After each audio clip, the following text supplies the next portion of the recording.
예, 반갑습니다. 사실 뭐 학생인권제로, 학생인권제로 너무 복잡하죠.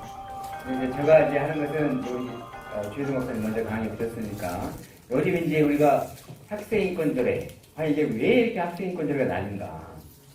특히 이제 전라북도 저는 이제 학생인권조례 중에서 조금 범위를 특정해가지고 제안해서 이렇게 합니다. 과연 이 학생인권조례, 학생들이 이제 대학생들은 학생인권조례가 적용이 안 됩니다. 유치원부터 초, 중, 고 학생까지. 그럼 그 친구들이 대부분 다 미성년자잖아요. 과연 미성년자들한테 학생인권조례를 하는 게 어떤 문제가 있는가 이런 거 좀 해서 제목은 뭐 복잡합니다. 4개 정도. 그러나 앞에 부분에서 다 끝낼 거예요. 뒤까지 안 갈 수도 있습니다. 시간 되면 다 끝내기 때문에. 학생인권조례. 사실 학생인권조례를 왜 만드는 것인가?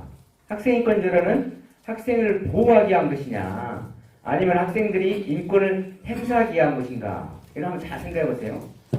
요즘에 뭐 교권조에 특히 이제 여기 보시면 알겠지만 밑에 잘 안 보이는데, 그 다음에 나올 수 있겠어요. 여기 보면 이제 소호초 사건도 나오고 하잖아요. 또 하나는 우리 전라북도에 있던 성경진 교사라고 전라북도 사건도 있고 봅니다.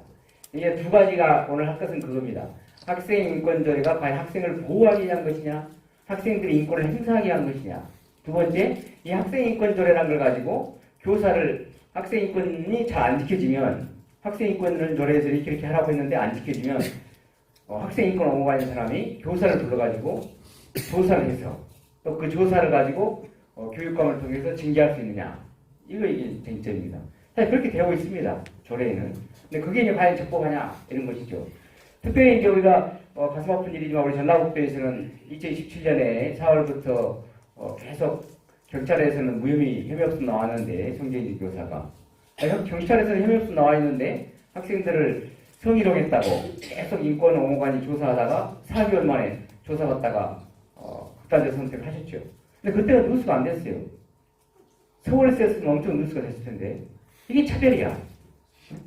저기 지방에서 하니까 누수도 안 나오고 여기 전북 누수만 나오고 뭐 이렇게 임채인 목사님 열심히 뛰고 그러는데 서울에서 했으면 서희초 사건만큼 됐겠죠. 근데 지방에서만 누수 나오고 계속 사라졌다가 요즘에 이제 저희들이 계속 교육부에서는 잘 알고 있습니다, 이 사건을. 그래서 항상 우리가 학생인권조례 문제를 삼으면 항상 전라북도에 성경진 교사 사례를 들고 있고, 또 그 사람들도 이제 좀 이렇게 제가 좀 뒤에서 이야기하겠지만 좀 이제 반성을 했는가, 약간 조례를 거친 것처럼 손을 댔어요. 그러나 하나도 안 바뀌었다. 정말 이렇게 생각해 보세요. 학생의 권리가 요즘에도 그래요. 요즘도 학생인권조례를 그 서희초 사건이 생기니까 어떤 학생인권조례 개정하자 하다가 쏙 들어가가지고 교권 보호도 중요하지만 학생인권도 보호하면서 교권을 보호합시다 해가지고 교사들이 전부 가가지고 국회 가가지고 아동복지법, 아동학대 처벌에 관한 특례법을 개정합시다 이것만 하고 학생인권조례는 너희들 알아서 하세요 하고 조용히 있어요. 여기서 이제 생각할 때 과연 이 학생인권조례는 학생이 인권이 있다는 건 너무 당연한 거 아닙니까? 태아도 인권이 있습니다. 태아도 생명권이 있어요. 그런데 태아가 생명권이 있는데 태아가 생명권을 행사할 수 있습니까? 행사를 누가 해요? 임산부가 행사해버리죠. 그러면서 낙태하면서 내 결정권을 행사했다. 내 몸은 내 것이지. 이렇게 하죠.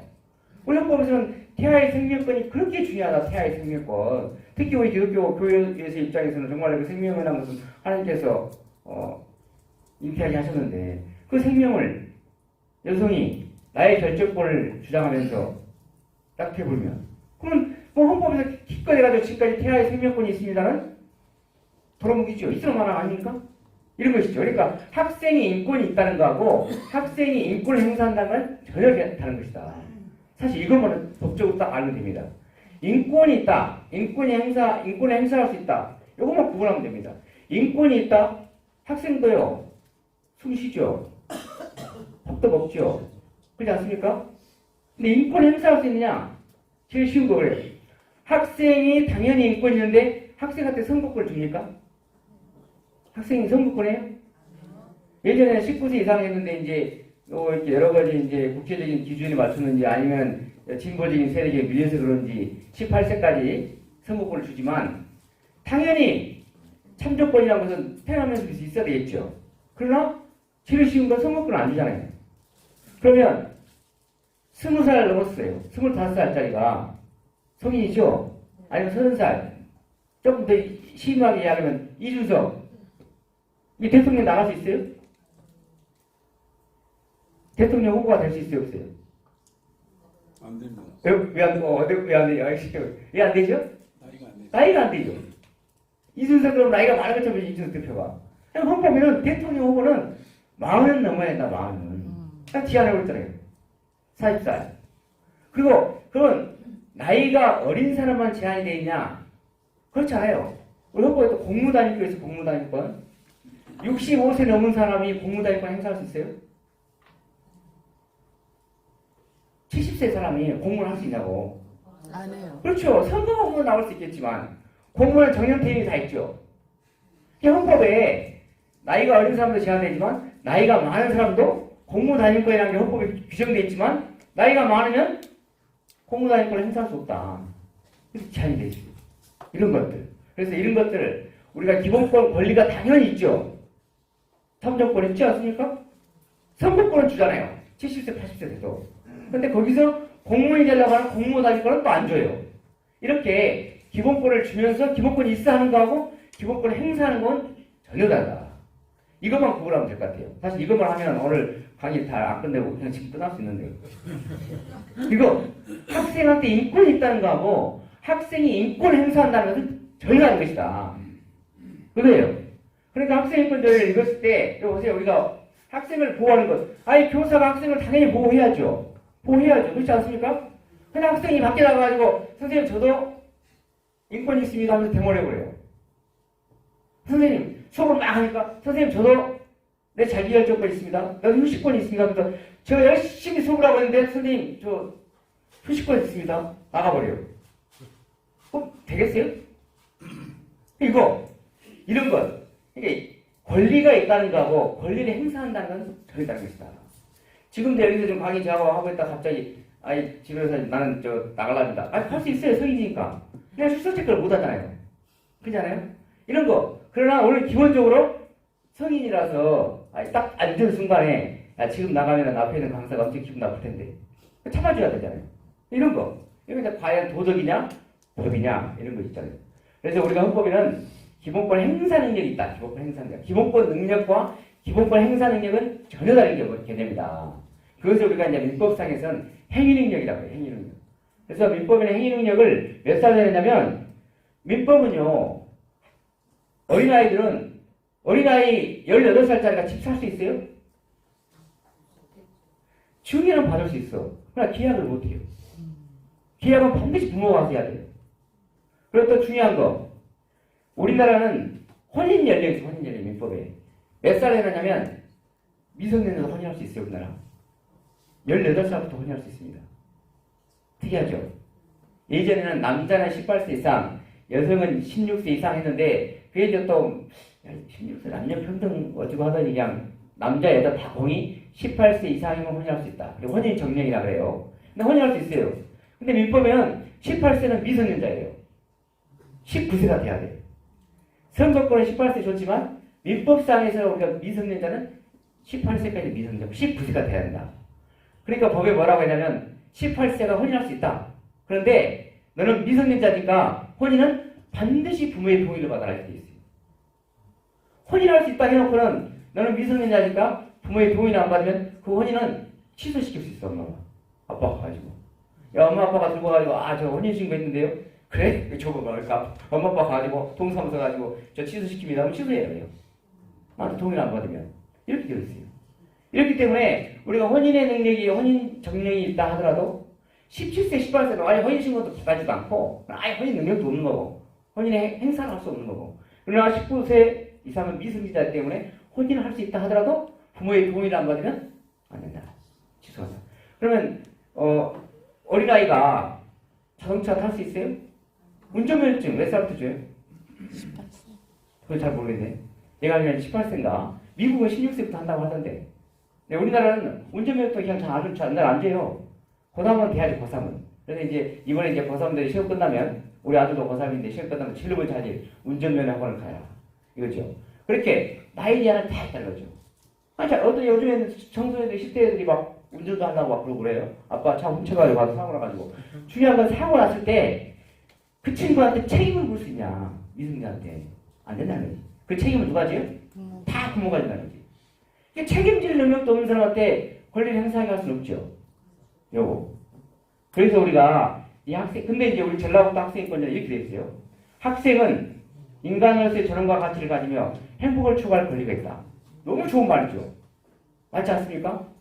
그래서 제가 이제 서울의 학생권조례 하면서 야, 이 조문이 들어가면 학생인권조를 당신들이 만들면 이 조항을 반드시 넣을 텐데 학생은 인간으로서 전원과 가치를 가지며 행복을 추구할 권리가 있다. 당연히 넣겠죠. 그리고 또 넣는 조항이 하나 더 있어요. 이항이 또 있어요. 학생 인권은 법령의 범위 안에서 필요한 경우에 하나요? 최선을 다할 수 있다. 그리고 또 뭐라고 써있냐면 이 조례에서 열거되지 아니한 이유로 병실되지 않는다. 1항과 2항은 항을 다 들어있어요. 지금 우리가 학생 인권 조례가 6군데 만들어졌는데 6군데 다 들어있어요. 학생 인권 기본원칙, 인권 보장원칙. 그래가지고 이번에도 또 뭐 서울시에서 뭐 개정해가지고 올렸다고 하더라고. 제가 우리가 그렇게 난리치는데 왜 학생인권 조례를 만드냐? 그러니까 조문을 읽어보래. 아무 문제가 없지요. 자기가 읽어보니까 아무 문제가 없대. 제일 문제 많은 조문이 어조문이 되죠. 이 조문이 모든 사단의 시작이다. 그랬더니 그 어떤 그 국민의힘 대표님이 아니 우리가 뭐 법을 합니까? 법을 모르면 만들면 안 되지. 그렇잖아요? 조정은 3조 1항 때문에 모든 사단이 다뤄간다. 왜 그래요? 인간의 전원과 가치를 갖는다는 게 인격권을 갖는다는 거예요. 인격권이 있다는 거예요. 인격권이 있다는 것은 내가 내 책임하에 결정할 수 있는 능력이 있다는 거예요. 인격주권. 그리고 행복추구권은 거기서 야 이게 중요한데 행복을 추구하려고 하면 내가 행동을 자유가 있어요. 행동할 자유. 개성의 자유 발현권이 있어야 돼요. 그러니까 행복을 추구하려면 내가 머리 모양을 이렇게 할까 이렇게 할까 결정할 수 있어야 돼요. 옷을 뭘 할지 이걸 우리가 멋있는 말로 개성의 발현권. 그리고 행동을 마음대로 할 수 있어야 돼. 내가 뭘 할지, 머리를 짧을지를 결정할 수 있어야 돼. 이걸 일반적 행동자유권이라고 해요. 이 조문에서 두 개가 나와. 인간의 전원과 가치에서 일반적 행동자유권이 나온다. 행복주권에서. 그리고 앞에가 제일 중요한 건 인격권이 나온다. 인격권. 인격권이 뭐냐? 인격이 뭐예요? 인격. 우리가 항상 뭐를 말하지? 하나님을 인격적으로 만났습니까? 인격이 뭐예요? 살아있는 하나님. 그냥 신이 우상이 아니라 살아있는 하나님. 하나님 뭐예요? 하나님께서 나를 결정해주고 결정하고 나를 책임져주고 이런 분이구나. 그래요. 인격이라는 것은. 그러니까 우리가 제일 중요한 거 여기 딱 보세요. 이건 반드시 사진을 좀 찍었으면 좋겠어. 사진에서. 10조. 방금 여기 10조 있죠. 10조. 요거 이제 인간의 전성 가치가 행복을 추구할 권리가 사실 헌법 10조예요. 헌법 10조. 여기 헌법 10조가 모든 국민은 인간의 전성과 가치를 가지며 행복을 추구할 권리가 있다. 헌법 10조입니다. 그러면 모든 국민이 인간으로서 전원과 가치가 있다, 행복을 추구할 권리가 있다가 무슨 뜻이냐? 헌법에 이렇게 썼어요. 개인의 인격권이 있다, 행복 추구권이 있다. 거기서 일반적 행동자유권이 있다. 여기서 행동을 자유하려면 내가 내 의사를 결정할 줄 알아야 돼. 그러니까 개인의 인격권하고 행복 추구권에서 개인의 자기결정권이 나온다. 그 자기결정권에서 개인의 성적 자기결정권이 나온다. 사실 저는 이 성적 자기결정권이 학교 성적인 줄 알았다니까. 성적을 자기가 결정하는 건 뭐가 이상하더라고. 그래서 교수님, 성적을 교수님이 결정해야지 왜 학생이 결정을 해요? 그게 성적이 아니에요. 그 성적이 아니야. 성적 자기결정권이야. 근데 이 성적 자기결정권이 좀 더 발전해가지고 아까 주호세 목사님께서 말씀하신 성별을 내가 결정해. 성별 결정권이 나온다는 거야. 여기서. 그러니까 젠더가 돼. 여성이 남성이 되고 남성이 여성이 돼. 이것을 당연히 부모의 동의를 받아야 될 거 아니에요? 근데 지금 유럽에는 부모가 동의권을 행사하면 부모를 감옥에 가라고요. 학생이 내가 성별을 바꾸겠다는데 내가 결정하겠다는데 왜 엄마가 간섭을 해? 간섭을 못하게. 성적 자기결정권이 이제 성별 자기결정권으로 발전해버렸다. 젠더라는 게 그런 거다. 그래 엄마 내가 오늘부터 남자예요. 성적은 수술 안 해. 내가 오늘부터 남자예요. 엄마 앞으로 남자라 불러주세요. 딸이 그렇게 하면 한 대 패대게 때려주고 싶죠. 근데 아들놈 새끼가 와가지고 엄마 오늘부터 나 여자 할래? 내가 결정했어. 그럼 성지환 수술해야지. 그러니까 주스 말씀했죠. 요즘은 성지환 수술에 무슨 필요가 있어요? 내가 결정하면 되는 거지. 아이덴티티. 내가 생각만 하면 돼. 이게 성정체성이라고 해요. 성정체성. 그럼 이걸 결정한다고요. 그리고 부모의 도움도 필요 없다. 성적 자기결정뿐만 아니라 성별도 내가 결정한다. 이게 학생인권조예요. 여러분 학생인권조 여러분 허용하겠어요? 이거 동영상에 대한 틀어주세요. 사실 이게 이제 너무나 많이 알려있지만 이 얘기가 여기가 학생인권조에 다 있어. 권리를 가진 인간입니다. 성형이 있고 섹스를 합니다. 정체성을 스스로 알 수 있습니다. 성정체성. 거짓 잠깐의 혼란으로 치부되고 정황으로 치부되어서는 안 됩니다. 성별도 인간입니다. 미성숙한 존재가 아닙니다. 이혼과 실상으로 임신과 출산, 차별받지 않은 권리에 대해서 이야기하겠습니다. 임신과 출산은 섹스를 한다면 누구나 취할 수 있는 위험입니다. 여러분도 피임하시잖아요. 피임하는데 실패할 수 있잖아요. 근데 잘못해서 임신을 했어요. 그걸로 차별받는 게 뭐라요? 저 출산 시대라면서요. 그래서 공부에도 반대하잖아요. 저 출산까지 없죠. 네, 여러분 아까 말씀하신 대로 그런 것 없고 이야기하겠습니다. 태도에 대해서 이야기하겠습니다. 태도자 진짜? 아닙니다. 아까 성분야 할 거라고 말씀드리지 않았습니까? 보세요. 이게 광주에서 이제 학생들이 학생인권조 때문에 했을 때 우리가 그냥 우리들 많이 익숙한 건데 이 영상을 사실 다 보여줘 방금 거. 내가 성적 결정권 있다. 나 학생도 어린애 아닙니다. 저도 섹스할 권리가 있습니다. 성정체성이 있습니다. 성정체성이라 기억하면 방금 말한 내가 젠더를 결정할 수 있다는 거예요. 또 임신 출산에 대해서 차별하지 않으면 안 된다. 내가 임신할 수 있다. 내가 결정할 때 하는 거 아니에요? 그렇지 않습니까? 여기 다 들어있어요. 청소년도 미성숙한 존재가 아닙니다. 응? 미성숙한 존재가 아니기 때문에 엄마 아빠가 말 안 듣겠습니다. 이 말이에요 사실은. 응? 그리고 방금 그걸 그대로 포함해 준 게 이거예요. 사실은 여러분 성인권 이거 들어봤어요? 저는 노동인권도 들어봤긴 하는데 성인권은 내 친구 이름이 성인권인데 야 인권아 니 엄청 유명해져 버렸다 요새. 성인권이야 성인권. 성인권이 뭐냐? 그래서 성인권 교육이란 전인 교육의 일환으로서 개인의 가능성을 제한하는 고정관념을 극복하여 무한한 가능성을 깨우고 개인의 개인의 성적이 성적이 학교 성적이 아니고 개인의 성적 권리에 근거하여 일상에 필요한 모든 관계에서 행복을 추구할 수 있는 지식, 태도, 기술, 함양을 목표로 한다. 그리고요, 보세요. 개인의 차이를 인정하고 타인의 권리를 존중하는 태도를 통해 인권의 한 영역으로서 성인권에 대한 이해를 증진할 필요가 있다. 이렇게 합니다. 개인의 정성을 높이며 어쩌고 어쩌고 하는 거예요. 이게 학생인권조례다. 성인권이라는 거예요. 성인권이라는 건 결국 인권이니까 내가 결정하는 거고 내가 책임지고 여기에 성격 자기결정권이 나오고 또 성별 자기결정권이 나오고 이런 걸 한다는 거예요. 이게 학생인권조례예요. 사실은. 여러분 이런 학생인권조례 만들 수 있겠어요? 네.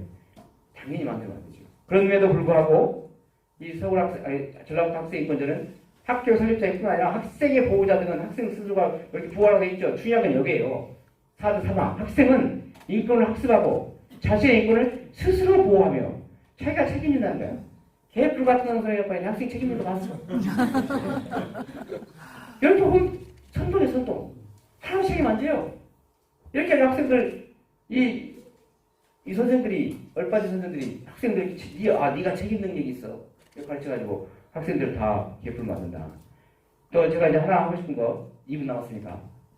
이 학생인권조례를 만들 때 대한민국 헌법, 국제연합 아동의 권리에 관한 협약, 교육기본법, 초중등교육법에 따라서 만든다 해요.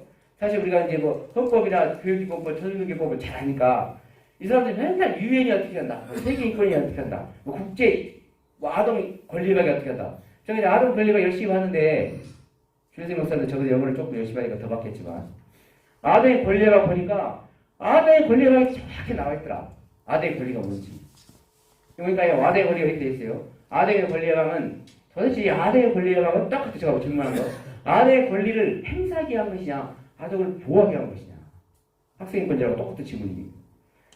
전문적인 아동의 권리협약 처음에 보면 아동은 신체적이고 정신적으로 미성숙하기 때문에 특별한 보호를 요청한다. 그래서 제가 조문을 쳐봤어요. 아동의 권리협약을 쳐보니까 1조부터 54조까지인데 42조부터 54조는 2부는 조직에 관한 거고 일부가 이제 권리 행사인데 1조부터 41조까지 다 쳐보니까 보호란 말이 41번 나오더라. 행사란 말은 딱 네 번 나오더라. 그러니까 아동의 권리는 전부 보호야, 보호. 보호지. 행사란 말 네 번 나오는데, 행사란 말 네 번 나오는데 뭐가 나오냐면 자신의 결의를 행사할 능력이 있는 아동을 표시할 권리. 자신의 견해를 표시할 권리, 또 표현자의 자유권인데 행사하기 나오더라고. 또 사상 양심 종교자의 권리 행사하기 네 번 나와. 결사 양심의 자유, 표현의 자유 딱 네 번 행사. 그런데 이 행사를 마음대로 하는 게 아니고 다 제한했다고. 여보세요? 특히 제가 14조가 관심이 많아. 사상 양심 종교의 자유에 대해서 권리를 존중하라. 그런데 이 항이 뭐라고 하냐면 아동이 권리를 행사할 때는 반드시 부모 등이 감독할 수 있는 권리와 의무를 존중해라. 그러니까 교회 갈지 안 갈지를 물어본다는 거야. 저기는 그러면 제가 몇 살까지 물어보냐 했더니 14살까지는 맨날 엄마 손잡고 다닌대. 14살 넘으면 엄마가 교회 가기 전에 물어본대. 아들아, 이제 나랑 같이 다닐래? 혼자 다닐래? 이걸 물어본대, 14살은. 근데 우리는 안 돼. 그래가지고. 우리 18살까지도 강제로 데리고 다녀야 돼. 그래서 내가 아들한테 항상 하는 이야기. 아들아, 교회 갈지 말지를 결정은 내가 한다. 그러나 아들 권리라고 나와 있어. 권리를 행사하에 있어서 반드시 부모가 감독할 수 있다. 그렇잖아요? 더 중요한 건 5조. 5조는 12, 13, 14조, 14조뿐만 아니라 이거 아동이 이 협약에서 인정된 권리 행사에서는 이 협약에서 인정된 41개 조문에 있는 모든 권리 행사는 반드시 국가는 부모 등이 감독과 지도를 행할 책임과 권리가 누구한테 있냐? 부모 등한테 있다는 것을 존중해줘라. 부모가 아동의 권리를 행사할 수 있을 때 내가 반드시 지도하고 감독할 수 있는 걸 국가는 부모에게 있다는 것을 존중해줘라. 근데 학생권조례에 있어 부모의 권리를 싹 빼버렸어요. 이 수박한 놈들이지. 그러면서 아동의 권리를 존중한다고? 아동의 권리를 지켰다고? 야, 이 사기꾼들이야. 그래서 아동의 권리를 잘 연구해보면 좋다. 그러면 이제 아동의 권리를 제가 보니까 제일 중요한 게 되더라고. 아동의 권리에서 보니까 아동의 권리에 서문에 보면 시민적, 정치적 권리에 관한 국제규약을 지키기 위해서 아동의 권리를 만든다. 근데 그 아동의 권리에 시민적, 정치적 권리규약에 있는 그 권리가 뭐냐 했더니 딱 24개 있어요. 한번 읽어보세요. 같이. 1화. 모든 인간 인종 그렇게 말해요. 어떠한 책을 받지 않냐고 자신의 가족, 사회 및 국가에 대하여 미성년자로서의 지위나 요구는 보호조치를 받을 권리가 있다. 이거. 그리고 이 보호조치를 받을 권리가 있는 게 아동의 권리고 또 두 개 입장이 나더라. 하나 뭐냐면 이름을 지어야 돼. 이게 태어나면. 성명을 가질 권리. 그리고 국적을 줘야 돼. 국적을 취득할 권리. 딱 세 개 주어졌다. 그렇기 때문에 아동의 권리는 보호받을 권리다. 어디서 보호받냐? 가정과 사회에서 또는 국가에서 미성년자로서의 지위에서 요구하는 보호받을 권리가 아동의 권리다. 이걸 학생인권조례에 만들어야 한다. 그렇지 않습니까, 여러분? 맞습니다. 학생인권조례는 이게 들어가야 되는데 이걸 빼버렸어요. 그래서 저는 학생인권조례를 절대 만들면 안 되고 만들려고 하면 반드시 보호받을 권리만 있는 학생인권조례를 만들어야 된다. 이것이 저 오늘 요점이고 이것이 핵심이고 오늘 요지입니다. 자, 이걸 마쳐야 되겠습니다. 이상입니다. 감사합니다.